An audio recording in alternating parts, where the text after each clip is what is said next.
Hola, el barón de Munchausen es un personaje literario creado por el alemán Rudolf Erich Raspe en 1785. Las características de la personalidad del barón de Munchausen, basado en un personaje real, por cierto, que no le gustó mucho que lo usaran para esto,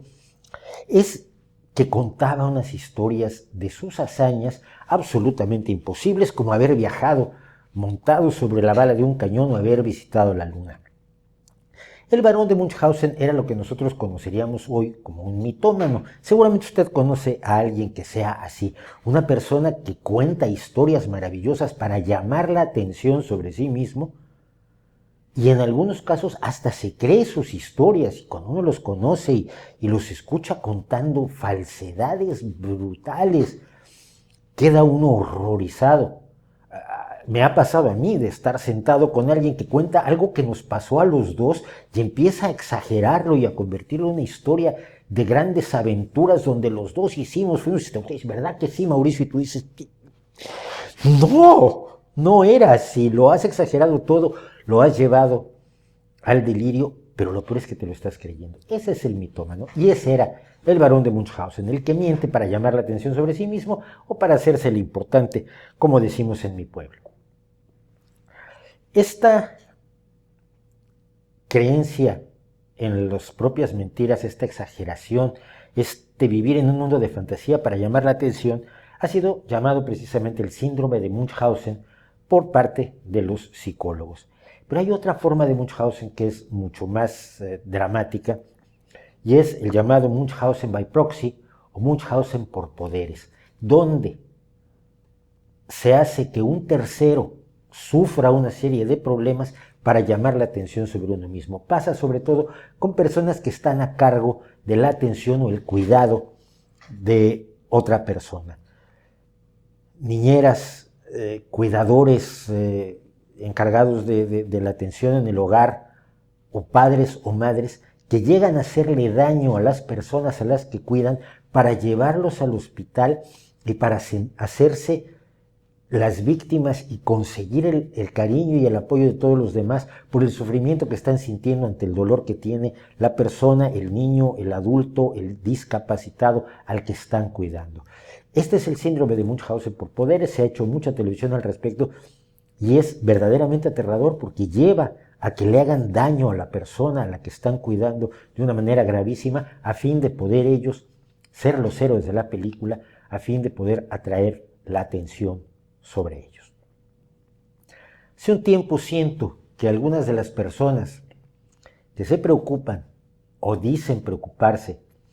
por la suerte de los más pobres del mundo, por la suerte de quienes tienen hambre, por la suerte de quienes sufren enfermedades que para el mundo opulento son absolutamente prevenibles, quienes dicen estar levantando la voz en nombre de los pobres o en nombre de los discriminados, en nombre de los agredidos, a veces parecen tener síndrome de Munchausen por poderes. Me explico. Cuando uno quiere que la gente abandone la pobreza, hace todo lo posible porque la gente salga de las condiciones que crean su pobreza. Si la pobreza depende, por ejemplo, de la falta de recursos para poder tener cultivos adecuados por falta de riego, por ejemplo, lo que hace uno es ayudar a poner una bomba de agua, encontrar un pozo, tender la electricidad necesaria para que la bomba de agua pueda abastecer un sistema de riego, ofrecer semillas en mejores condiciones, quizás fertilizantes, quizás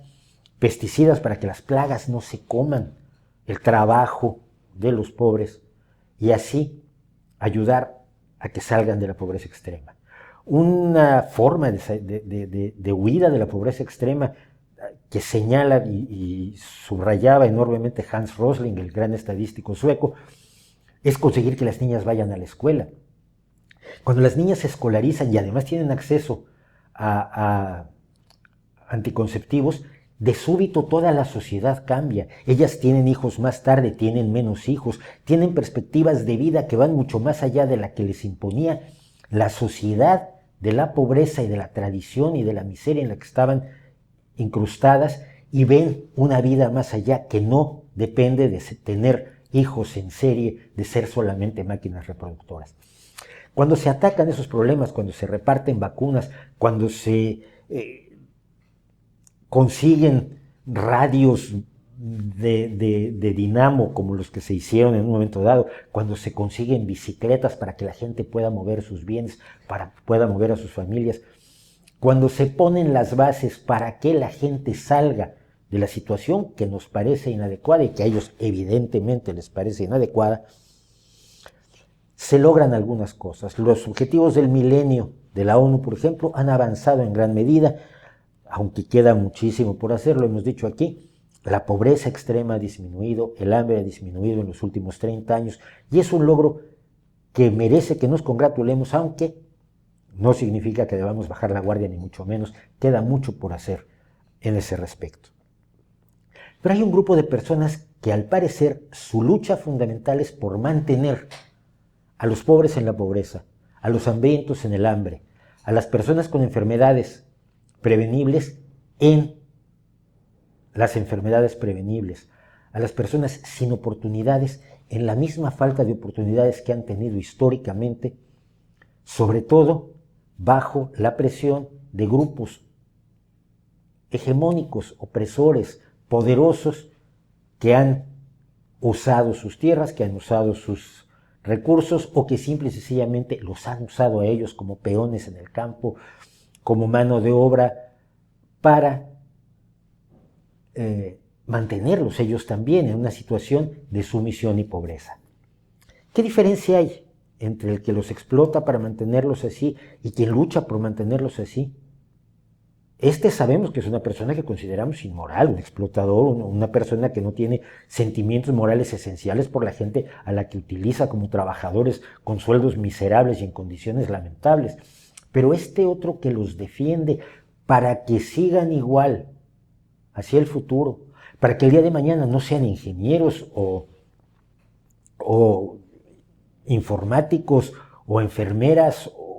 o dueños de imprentas, sino para que sean indígenas, pobres, eternamente atados a sus costumbres y viviendo como insectos atrapados en el ámbar en el siglo XVII o XVI o XVIII, donde el hermoso y gran salvador de los pobres pueda mostrarlos de cuando en cuando una fotografía, vaya a tomarse la foto con ellos con plumas, ellos con sus enjaezados como tradicionalmente lo hacen y alejados de toda posibilidad de dejar de ser lo que son, para poderse ir a tomar la foto con ellos, ser bueno, demostrarle al mundo que es bueno y luego dejarlos en la miseria donde estaban siempre y donde quieren que siempre estén. Eso no es, me pregunto yo, Munchausen por poderes. El mantener a la gente en las condiciones lamentables en las que se encuentran y de la que quieren salir, porque lo sabemos, nadie es pobre porque quiere. Todos creen que vivir es mejor que morir, casi todos, salvo algunas pocas personas.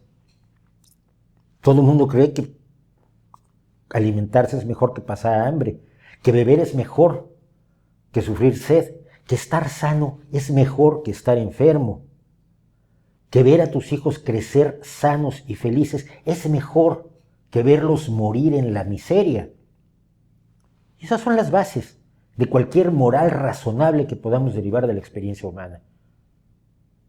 ¿Qué valor moral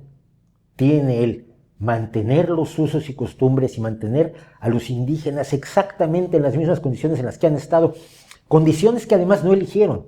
condiciones que les han sido impuestas por esquemas de dominación del pasado, que estamos tratando como personas razonables y morales de superar, de vencer y de condenar a ser solamente una triste memoria del pasado. ¿No es eso Munchausen por poderes? Defender las tradiciones agrícolas de millones de personas cuyas actividades agrícolas no les permiten tener los ingresos necesarios para una vida digna, para tener salud, para tener educación, para tener vestido, para tener vivienda, para tener agua corriente y un excusado donde poder hacer sus necesidades sin estar sometidos a la peste y a las moscas y a las enfermedades, ¿qué sentido tiene? La belleza de las tradiciones y de las formas, usos y costumbres del pasado. ¿De cuál pasado? Del pasado colonial, del pasado de miseria, del pasado de opresión. ¿No es eso, pregunto yo, Munchausen por poderes? El dividir a grandes colectividades humanas con necesidades y aspiraciones iguales o muy similares, dividirlos en pequeños grupos identitarios, en tribus, en lenguas, en colores, en tonalidades de piel, en matices religiosos, en estaturas, en pesos, en preferencias sexuales, y convertirlos en una multitud de minorías en choque entre ellos continuamente, separados y aislados, en lugar de compartir todos el gran arco iris de la cultura y la lucha compartida por lograr objetivos comunes, no es dañar a quien supuestamente estás protegiendo, no es Munchausen por poderes. A mí me da mucho miedo, muchos salvadores. Me lo han dado desde que estaba yo, a los 20 años de edad, en la Escuela Nacional de Antropología e Historia. Esto ya lo he contado en mi blog No Que Importe. Y a mí me decían que no había que aculturar a los indios porque había que mantener sus tradiciones. Y yo iba a las comunidades indígenas. Afortunadamente tuve relación con muchas comunidades indígenas en mi juventud. Poblaciones como Pilcaya en Guerrero. Y veía uno la pobreza, la miseria, la ignorancia, la desesperación, la falta de todos esos elementos que para nosotros eran lo más normal de la vida en la ciudad, de chicos de clase media. Y me decían, no, ellos tienen que mantener sus tradiciones, tienen que mantener al chamán, que no vaya el médico porque les va a meter una cultura que no es la de ellos.